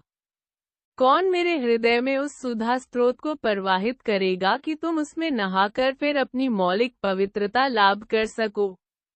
कौन मुझे मर्दन की निर्मल धारा में परिवर्तित कर देगा जिसकी लहरों का स्पर्श तुम्हें अनंत सौंदर्य से विभूषित कर दे। थायस का क्रोध शांत हो गया। उसने सोचा यह पुरुष अनंत जीवन के रहस्यों में परिचित है, और जो कुछ वह कह सकता है उसमें ऋषिवाक्यों की सी प्रतिभा है। यह अवश्य कोई कीमियागर है और ऐसे गुप्त मंत्र जानता है जो जीर्णावस्था का निवारण कर सकते हैं। उसने अपनी देह को उसकी इच्छाओं को समर्पित करने का निश्चय कर लिया। वह एक सशंक पक्षी की भांति कई कदम पीछे हट गई और अपने पलंग पट्टी पर बैठकर उसकी प्रतीक्षा करने लगी। उसकी आंखें झुकी हुई थी और लंबी पलकों की मलिन छाया कपालों पर पड़ रही थी। ऐसा जान पड़ता था कि कोई बालक नदी के किनारे बैठा हुआ किसी विचार में मग्न है। किंतु पापनाशी केवल उसकी ओर टकटकी लगाए ताकता रहा, अपनी जगह से जौ भर भी न हिला। उसके घुटने थरथरा रहे थे और मालूम होता था कि वे उसे संभाल न सकेंगे। उसका तालु सूख गया था। कानों में तीव्र भनभनाहट की आवाज आने लगी। अकस्मात उसकी आंखों के सामने अंधकार छा गया, मानो समस्त भवन मेघाच्छादित हो गया है। उसे ऐसा भाषित हुआ कि प्रभु मसीह ने इस स्त्री को छिपाने के निमित्त उसकी आंखों पर पर्दा डाल दिया है। इस गुप्त करावलम से आश्वस्त और सशक्त होकर उसने ऐसे गंभीर भाव से कहा जो किसी वृद्ध तपस्वी के यथायोग्य था, क्या तुम समझती हो कि तुम्हारा यह आत्महनन ईश्वर की निगाहों से छिपा हुआ है? उसने सिर हिलाकर कहा, ईश्वर? ईश्वर से कौन कहता है कि सदैव परियों के कुंज पर आंखें जमाए रखे? यदि हमारे काम उसे नहीं भाते तो वह यहाँ से चला क्यों नहीं जाता? लेकिन हमारे कर्म उसे बुरे लगते ही क्यों हैं? उसी ने हमारी सृष्टि की है। जैसा उसने बनाया है वैसे ही हम हैं। जैसी वृत्तियां उसने हमें दी हैं उसी के अनुसार हम आचरण करते हैं। फिर उसे हमसे रुष्ट होने का अथवा विस्मित होने का क्या अधिकार है? उसकी तरफ से लोग बहुत ही मंगत बातें किया करते हैं और उसको ऐसे ऐसे विचारों का श्रेय देते हैं जो उसके मन में कभी न थे। तुमको उसके मन की बातें जानने का दावा है। तुमको उसके चरित्र का यथार्थ ज्ञान है। तुम कौन हो कि उसके वकील बनकर मुझे ऐसी ही आशाएं दिलाते हो? पापनाशी ने मंगनी के बहुमूल्य वस्त्र उतारकर नीचे का मोटा कुर्ता दिखाते हुए कहा, मैं धमाश्रम का योगी हूँ। मेरा नाम पापनाशी है। मैं उसी पवित्र तपोभूमि से आ रहा हूँ। ईश्वर की आज्ञा से मैं एकांत सेवन करता हूँ। मैंने संसार से और संसार के प्राणियों से मोह मोड़ लिया था। इस पापमय संसार में निर्लिप्त रहना ही मेरा उद्दिष्ट मार्ग है। लेकिन तेरी मूर्ति मेरी शांति कुटीर में आकर मेरे सम्मुख खड़ी हुई और मैंने देखा कि तू पाप और वासना में लिप्त है। मृत्यु तुझे अपना गरास बनाने को खड़ी है। मेरी दया जागृत हो गई और तेरा उद्धार करने के लिए उपस्थित हुआ हूँ। मैं तुझे पुकारकर कहता हूँ, थायस, उठ, अब समय नहीं है। योगी के यह शब्द सुनकर थायस भय से थर-थर कांपने लगी। उसका मुख श्रीहीन हो गया। वह केश छिटकाए, दोनों हाथ जोड़े रोती और विलाप करती हुई उसके पैरों पर गिर पड़ी और बोली, महात्मा जी, ईश्वर के लिए मुझ पर दया कीजिए। आप यहाँ क्यों आए हैं? आपकी क्या इच्छा है? मेरा सर्वनाश न कीजिए। मैं जानता हूँ कि तपोभूमि के ऋषिगण हम जैसी स्त्रियों से घृणा करते हैं, जिनका जन्म ही दूसरों को प्रसन्न रखने के लिए होता है। मुझे भय हो रहा है कि आप मुझसे घृणा करते हैं और मेरा सर्वनाश करने पर उद्यत हैं। कृपया यहाँ से सिधारिए। मैं आपकी शक्ति और सिद्धि के सामने सिर झुकाती हूँ। लेकिन आपका मुझ पर कोप करना उचित नहीं है, क्योंकि मैं अन्य मनुष्यों की भांति आप लोगों की भिक्षावृत्ति और संयम की निंदा नहीं करती। आप भी मेरे भोगविलास को पाप न समझिए। मैं रूपवती हूँ और अभिनय करने में चतुर हूँ। मेरा काबू न अपनी दशा पर है और न अपनी प्रकृति पर। मैं जिस काम के योग्य बनाई गई हूँ वही करती हूँ। मनुष्यों की मुगत करने ही के निमित्त मेरी सृष्टि हुई है। आप भी तो अभी कह रहे थे कि मैं तुम्हें प्यार करता हूँ। अपनी सिद्धियों से मेरा अनुपकार न कीजिए। ऐसा मंत्र न चलाइए कि मेरा सौंदर्य नष्ट हो जाए या मैं पत्थर तथा नमक की मूर्ति बन जाऊं। मुझे भयभीत न कीजिए। मेरे तो पहले ही से प्राण सूखे हुए हैं। मुझे मौत का मोह न दिखाइए। मुझे मौत से बहुत डर लगता है।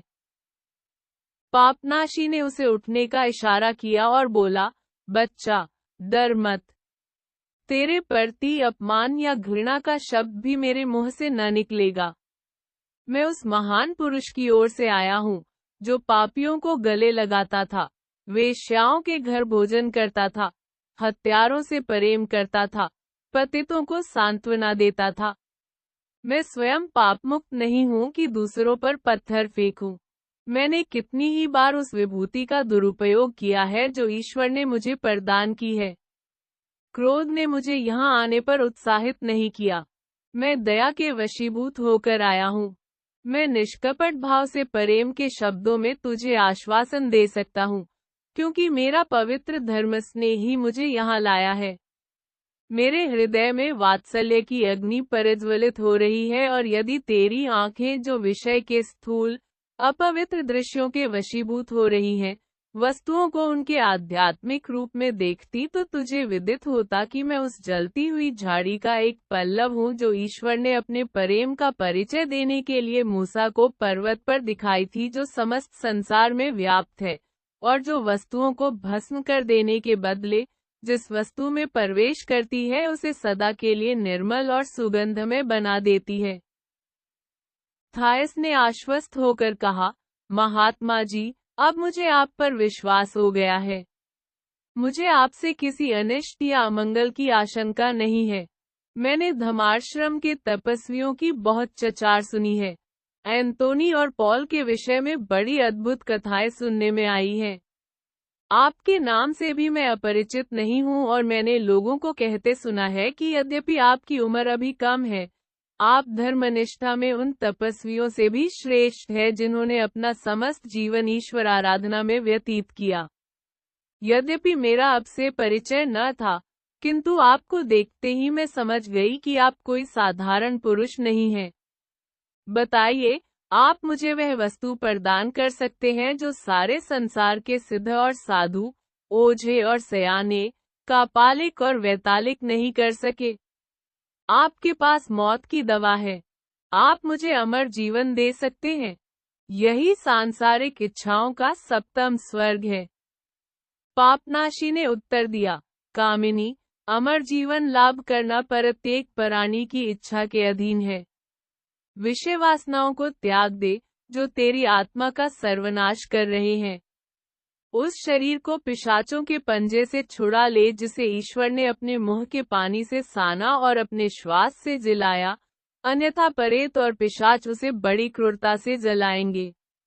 नित्य के विलास से तेरे जीवन का स्रोत क्षीण हो गया है।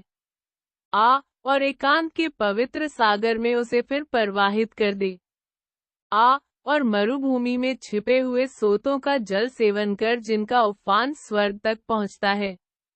ओ चिंताओं में डूबी हुई आत्मा, आ अपनी इच्छित वस्तु को प्राप्त कर। जो आनंद की भूखी स्त्री, आ और सच्चे आनंद का आस्वादन कर। दरिद्रता का, विराग का त्याग कर ईश्वर के चरणों में आत्मसमर्पण कर। आ ओ स्त्री, जो आज प्रभु मसीह की द्रोहिणी है, लेकिन कल उसको प्रेयसी होगी। आ उसका दर्शन कर, उसे देखते ही तू पुकार उठेगी, मुझे प्रेमधन मिल गया। थॉमस भविष्य चिंतन में खोई हुई थी। बोली, महात्मा, अगर मैं जीवन के सुखों को त्याग दूं और कठिन तपस्या करूं तो क्या यह सत्य है कि मैं फिर जन्म लूंगी और मेरे सौंदर्य को आंच न आएगी? पापनाशी ने कहा, थायस, मैं तेरे लिए अनंत जीवन का संदेश लाया हूँ। विश्वास कर, मैं जो कुछ कहता हूँ सर्वथा सत्य है। थायस, मुझे उसकी सत्यता पर विश्वास को कराए। पापनाशी, दौद और अन्य नबी उसकी साक्षी देंगे, तुझे अलौकिक दृश्य दिखाई देंगे, वह इसका समर्थन करेंगे। थायस, योगी जी, आपकी बातों से मुझे बहुत संतोष हो रहा है, क्योंकि वास्तव में मुझे इस संसार में सुख नहीं मिला। मैं किसी रानी से कम नहीं हूँ, किंतु फिर भी मेरी दुराशाओं और चिंताओं का अंत नहीं है। मैं जीने से उकता गई हूँ। अन्य स्त्रियां मुझ पर ईर्ष्या करती हैं, पर मैं कभी कभी उस दुख की मारी पोपली भुई पर ईर्ष्या करती हूँ जो शहर के फाटक की छांव में बैठी तलाशें बेचा करती है। कितनी ही बार मेरे मन में आया है कि गरीब ही सुखी, सज्जन और सच्चे होते हैं, और दीन, हीन, निष्प्रभ रहने में चित्त को बड़ी शांति मिलती है। आपने मेरी आत्मा में एक तूफान सा पैदा कर दिया है और जो नीचे दबी पड़ी थी उसे ऊपर कर दिया है। हाँ, मैं किसका विश्वास करूं? मेरे जीवन का क्या अंत होगा? जीवन ही क्या है? पापनाशी ने उसे उठने का इशारा किया और बोला, बच्चा, डर मत। तेरे प्रति अपमान या घृणा का शब्द भी मेरे मुंह से न निकलेगा। मैं उस महान पुरुष की ओर से आया हूँ, जो पापियों को गले लगाता था, वेश्याओं के घर भोजन करता था, हत्यारों से प्रेम करता था, पतितों को सांत्वना देता था। मैं स्वयं पापमुक्त नहीं हूँ कि दूसरों पर पत्थर फेंकूं। मैंने कितनी ही बार उस विभूति का दुरुपयोग किया है जो ईश्वर ने मुझे प्रदान की है। क्रोध ने मुझे यहाँ आने पर उत्साहित नहीं किया। मैं दया के वशीभूत होकर आया हूँ। मैं निष्कपट भाव से प्रेम के शब्दों में तुझे आश्वासन दे सकता हूँ, क्योंकि मेरा पवित्र धर्म स्नेह ही मुझे यहाँ लाया है। मेरे हृदय में वात्सल्य की अग्नि प्रज्वलित हो रही है और यदि तेरी आंखें जो विषय के स्थूल अपवित्र दृश्यों के वशीभूत हो रही हैं, वस्तुओं को उनके आध्यात्मिक रूप में देखती तो तुझे विदित होता कि मैं उस जलती हुई झाड़ी का एक पल्लव हूँ जो ईश्वर ने अपने प्रेम का परिचय देने के लिए मूसा को पर्वत पर दिखाई थी, जो समस्त संसार में व्याप्त है और जो वस्तुओं को भस्म कर देने के बदले जिस वस्तु में प्रवेश करती है उसे सदा के लिए निर्मल और सुगंधमय बना देती है। थायस ने आश्वस्त होकर कहा, महात्मा जी, अब मुझे आप पर विश्वास हो गया है। मुझे आपसे किसी अनिष्ट या अमंगल की आशंका नहीं है। मैंने धमाश्रम के तपस्वियों की बहुत चर्चा सुनी है। एंटोनी और पॉल के विषय में बड़ी अद्भुत कथाएं सुनने में आई हैं। आपके नाम से भी मैं अपरिचित नहीं हूँ और मैंने लोगों को कहते सुना है कि यद्यपि आपकी उम्र अभी कम है, आप धर्मनिष्ठा में उन तपस्वियों से भी श्रेष्ठ है जिन्होंने अपना समस्त जीवन ईश्वर आराधना में व्यतीत किया। यद्यपि मेरा आपसे परिचय न था, किंतु आपको देखते ही मैं समझ गई कि आप कोई साधारण पुरुष नहीं हैं। बताइए, आप मुझे वह वस्तु प्रदान कर सकते हैं जो सारे संसार के सिद्ध और साधु, ओझे और सयाने, कापालिक और वैतालिक नहीं कर सके। आपके पास मौत की दवा है। आप मुझे अमर जीवन दे सकते हैं। यही सांसारिक इच्छाओं का सप्तम स्वर्ग है। पापनाशी ने उत्तर दिया, कामिनी, अमर जीवन लाभ करना प्रत्येक प्राणी की इच्छा के अधीन है। विषय वासनाओं को त्याग दे, जो तेरी आत्मा का सर्वनाश कर रहे हैं। उस शरीर को पिशाचों के पंजे से छुड़ा ले जिसे ईश्वर ने अपने मुंह के पानी से साना और अपने श्वास से जलाया, अन्यथा प्रेत और पिशाच उसे बड़ी क्रूरता से जलाएंगे। नित्य के विलास से तेरे जीवन का स्रोत क्षीण हो गया है। आ और एकांत के पवित्र सागर में उसे फिर प्रवाहित कर दे। आ और मरुभूमि में छिपे हुए सोतों का जल सेवन कर जिनका उफान स्वर्ग तक पहुंचता है। ओ चिंताओं में डूबी हुई आत्मा, आ अपनी इच्छित वस्तु को प्राप्त कर। जो आनंद की भूखी स्त्री, आ और सच्चे आनंद का आस्वादन कर। दरिद्रता का, विराग का त्याग कर ईश्वर के चरणों में आत्मसमर्पण कर। आ ओ स्त्री, जो आज प्रभु मसीह की द्रोहिणी है, लेकिन कल उसको प्रेयसी होगी। आ उसका दर्शन कर, उसे देखते ही तू पुकार उठेगी, मुझे प्रेमधन मिल गया।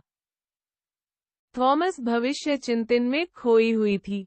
बोली, महात्मा, अगर मैं जीवन के सुखों को त्याग दूं और कठिन तपस्या करूं तो क्या यह सत्य है कि मैं फिर जन्म लूंगी और मेरे सौंदर्य को आंच न आएगी?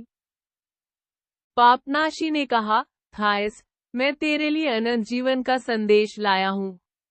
विश्वास कर, मैं जो कुछ कहता हूँ सर्वथा सत्य है। थायस, मुझे उसकी सत्यता पर विश्वास को कराए। पापनाशी, दौद और अन्य नबी उसकी साक्षी देंगे, तुझे अलौकिक दृश्य दिखाई देंगे, वह इसका समर्थन करेंगे। थायस, योगी जी, आपकी बातों से मुझे बहुत संतोष हो रहा है, क्योंकि वास्तव में मुझे इस संसार में सुख नहीं मिला। मैं किसी रानी से कम नहीं हूँ, किंतु फिर भी मेरी दुराशाओं और चिंताओं का अंत नहीं है। मैं जीने से उकता गई हूँ। अन्य स्त्रियां मुझ पर ईर्ष्या करती हैं, पर मैं कभी कभी उस दुख की मारी पोपली बुई पर ईर्ष्या करती हूँ जो शहर के फाटक की छांव में बैठी तलाशे बेचा करती है। कितनी ही बार मेरे मन में आया है कि गरीब ही सुखी, सज्जन और सच्चे होते हैं, और दीन, हीन, निष्प्रभ रहने में चित्त को बड़ी शांति मिलती है। आपने मेरी आत्मा में एक तूफान सा पैदा कर दिया है और जो नीचे दबी पड़ी थी उसे ऊपर कर दिया है। हाँ, मैं किसका विश्वास करूं? मेरे जीवन का क्या अंत होगा? जीवन ही क्या है? वह यह बातें कर रही थी कि पापनाशी के मुख पर तेज छा गया। सारा मुखमंडल आदि ज्योति से चमक उठा। उसके मुंह से यह प्रतिभाशाली वाक्य निकले, कामिनी, सुन, मैंने जब इस घर में कदम रखा तो मैं अकेला न था। मेरे साथ कोई और भी था और वह अब भी मेरे बगल में खड़ा है। तू अभी उसे नहीं देख सकती, क्योंकि तेरी आंखों में इतनी शक्ति नहीं है। लेकिन शीघ्र ही स्वगीर्य प्रतिभा से तू उसे आलोकित देखेगी और तेरे मुंह से आप ही आप निकल पड़ेगा, यही मेरा आराध्य देव है। तूने अभी उसकी अलौकिक शक्ति देखी। अगर उसने मेरी आंखों के सामने अपने दयालु हाथ न फैला दिए होते तो अब तक मैं तेरे साथ पापाचरण कर चुका होता, क्योंकि स्वतः मैं अत्यंत दुर्बल और पापी हूँ। लेकिन उसने हम दोनों की रक्षा की। वह जितना ही शक्तिशाली है उतना ही दयालु है और उसका नाम है मुक्तिदाता। दाऊद और अन्य नबियों ने उसके आने की खबर दी थी। चरवाहों और ज्योतिषियों ने हिंडोले में उसके सामने शीश झुकाया था। फरीसियों ने उसे सलीब पर चाया, फिर वह उठकर स्वर्ग को चला गया। तुझे मृत्यु से इतना सशंक देखकर वह स्वयं तेरे घर आया है कि तुझे मृत्यु से बचा ले।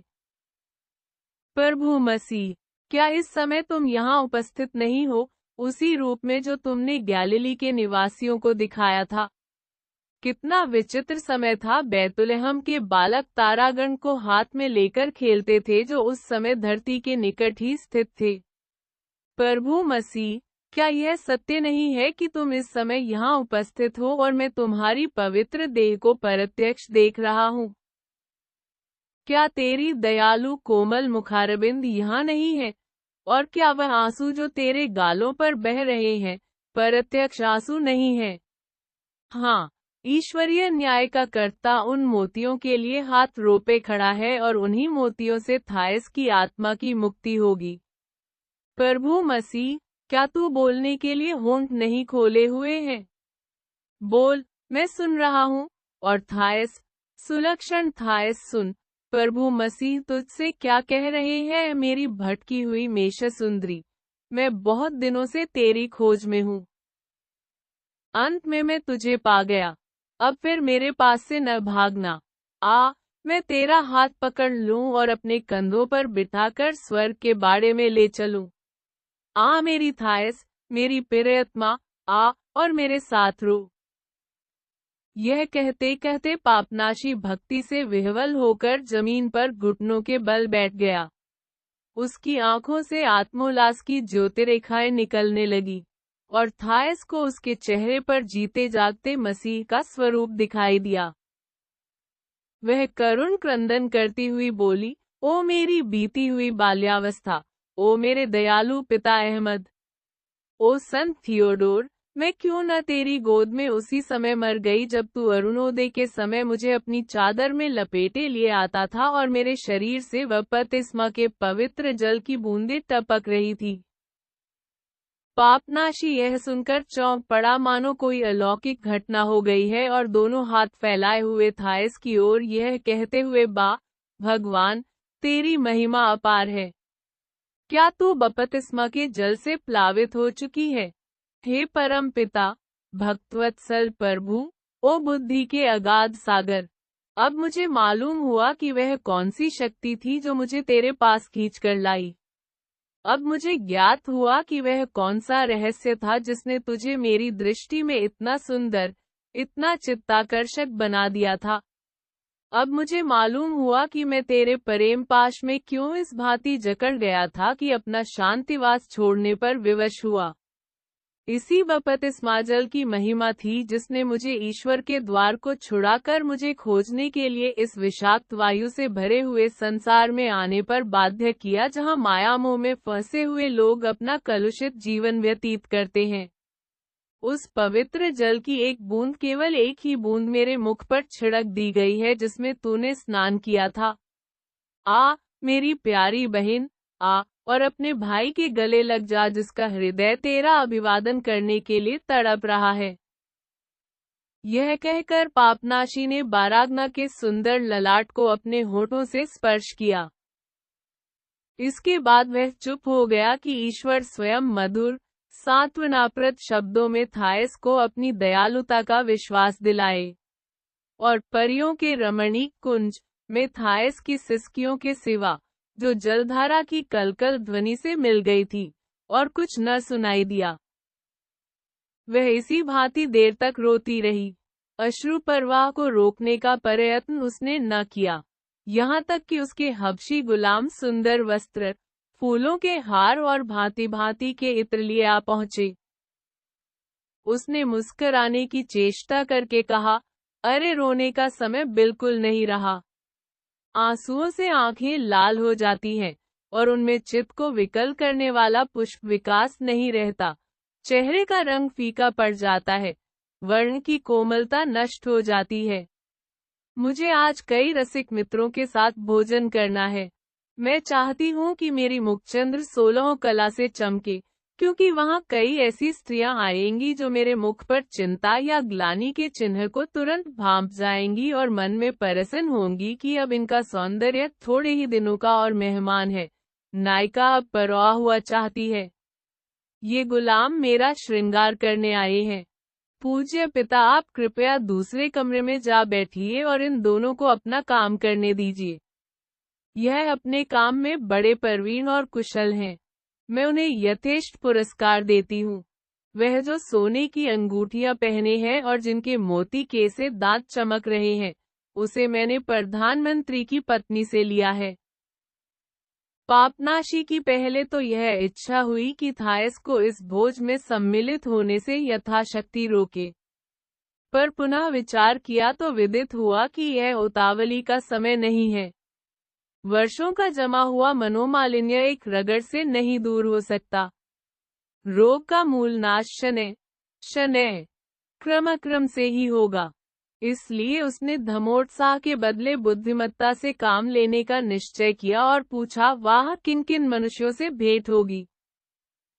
उसने उत्तर दिया, पहले तो वयोवृद्ध कोटा से भेंट होगी जो यहाँ के जल सेना के सेनापति हैं। उन्हीं ने यह दावत दी है। निसियास और अन्य दार्शनिक भी आएंगे जिन्हें किसी विषय की मीमांसा करने ही में सबसे अधिक आनंद प्राप्त होता है। इनके अतिरिक्त कवि समाजभूषण कलिक्रांत और देवमंदिर के अध्यक्ष भी आएंगे। कई युवक होंगे जिनको घोड़े निकालने ही में परम आनंद आता है और कई स्त्रियां मिलेंगी जिनके विषय में इसके सिवाय और कुछ नहीं कहा जा सकता कि वे युवतियां हैं। पापनाशी ने ऐसी उत्सुकता से जाने की सम्मति दी मानो उसे आकाशवाणी हुई है। बोला, तो अवश्य जाओ थायस, अवश्य जाओ। मैं तुम्हें सहर्ष आज्ञा देता हूँ, लेकिन मैं तेरा साथ न छोड़ूंगा। मैं भी इस दावत में तुम्हारे साथ चलूंगा। इतना जानता हूँ कि कहाँ बोलना और कहाँ चुप रहना चाहिए। मेरे साथ रहने से तुम्हें कोई असुविधा अथवा झेप न होगी। दोनों गुलाम अभी उसको आभूषण पहना ही रहे थे कि थायस खिलखिलाकर हंस पड़ी और बोली, वह धर्माश्रम के एक तपस्वी को मेरे प्रेमियों में देखकर कहेंगे। कहानी समाप्त हुई। आपको यह कहानी कैसी लगी कमेंट बॉक्स में लिखकर जरूर बताएं। धन्यवाद।